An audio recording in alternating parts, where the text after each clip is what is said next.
Hi Mahjong lovers, this is Mahjong Samurai. Let's enjoy Mahjong World. In this video, I want to share with you 4 tiles shape. Without further ado, here's the question. What would you discard? 3-man, 6-pin, or 7-saw? After watching this video, you'll be able to quickly determine what to discard even in complex hand like this. The correct answer will be revealed later. Let's get started. Here is the abstract of this video. The 4-tile shape refers to a shape where you add 1 tile to a sequence.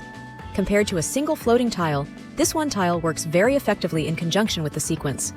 4-tile shape refers to the following 4 forms: stretched single shape, bulging float shape, Aryanman, and skipping shape. Basically, stretched single shape is the most favorable shape, followed by bulging float shape, Aryanman, and skipping shape in that order. Before we begin, let me give you a brief introduction about myself. I'm Japanese and a passionate Riichi Mahjong enthusiast. As you may know, Japan is at the forefront of Mahjong theory, and as a native player, I'm here to bring you the latest and greatest tactics straight from the source. Alright, let's get started. Be accustomed to 4 tiles shapes. Learning and getting accustomed to 4 tiles shape is very important. This is because 4 tile shape is highly efficient in creating new sequences compared to isolated tiles. Especially when you have a shortage of candidates to form the complete hand of 4 groups and 1 pair, it's advisable to prioritize 4 tiles shape over isolated tiles. Furthermore, it's essential to focus on learning effective 4 tiles shape within the 4 categories. This will significantly improve the speed at which you reach Tenpai.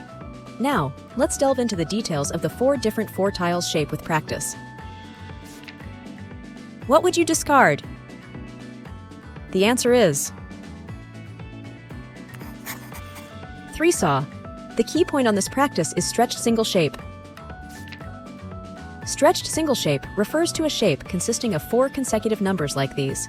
The stretched single shape has 6 patterns as shown in the diagram, with the right pattern being the most favorable. Stretched single shape is very good shape. There are 3 advantages to stretched single shape. First, it has very wide acceptance. For example, in this hand, you can see 3-saw as floating tile, and also 6-saw as floating tile. It means you can consider having 2 floating tiles. Therefore, acceptable tiles are from 1 to 8 for bamboo. The second point is that it's easy to create pair. If you draw 3-saw or 6-saw, you will have 1 group and 1 pair. The third one is that it has the potential to become a 3-way side weight. In this shape, if you draw 2 or 7, your weighting can be 3-way side weight. The stretched single shape is a very favorable form, so prioritize keeping this shape above all else. Let's go next. What would you discard? The answer is 3-man. The key point on this practice is bulging floating shape. Bulging float shape refers to a shape where you have a floating tile in the middle of sequence like these shapes. The right side shapes are good bulging float shape. It's the next favorable shape for forming sequences after the stretched single shape. I will introduce 2 advantages and 1 tip for bulging float shape. One advantage is that it is easy to form side weight. Taking the example of this bulging float shape, this shape can be seen as having 2 side weights pairs, 4-5 plus 5-6. As a result, drawing 3-pin, 4-pin, 6-pin, and 7-pin, you can get 1 group and 1 side weight as shown.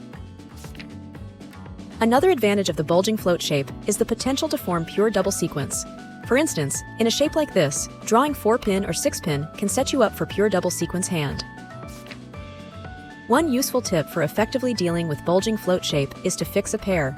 Because of these advantages explained before, the bulging float shape can be considered a favorable form for pinfu and pure double sequence.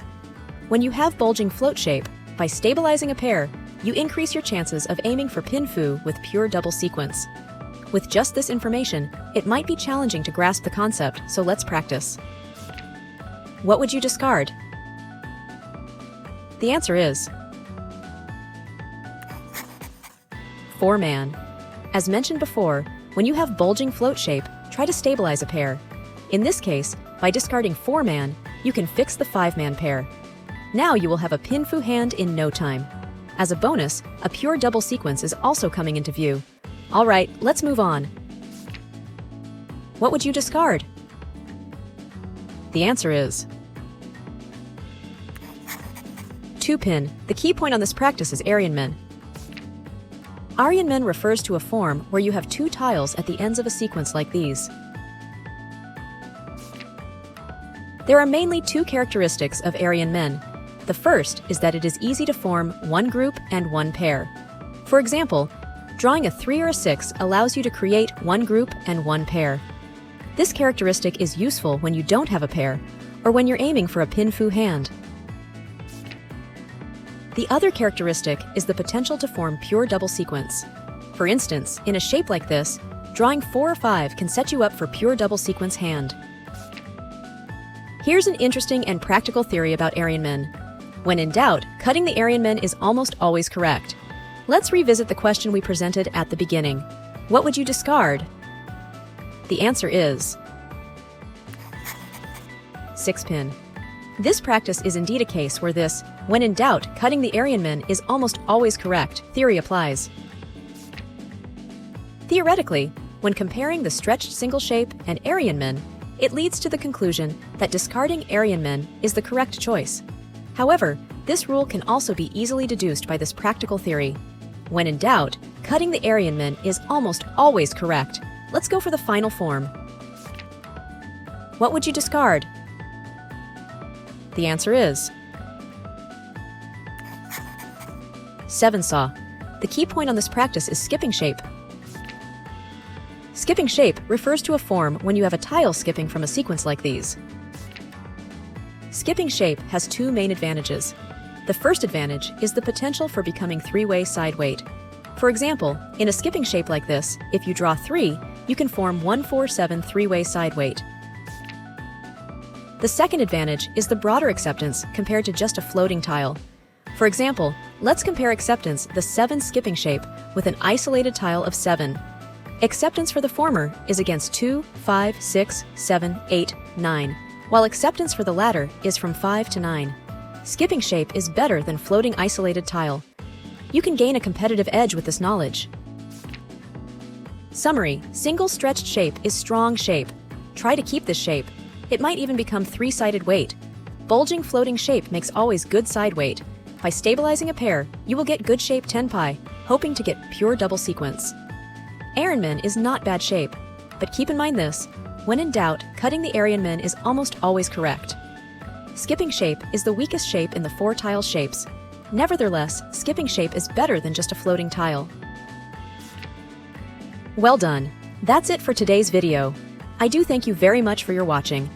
When you apply this knowledge in your Mahjong games, remember that understanding the power of the 4-tile shape can truly elevate your gameplay. If you have any remaining questions, or if you'd like to make any request for Mahjong strategies, feel free to share your thoughts in the comments. It would bring me great joy if you could consider subscribing to my channel. Thank you for tuning in, and I look forward to seeing you in the next video. Take care and goodbye. When in doubt, cutting the Aryanmen is almost always correct.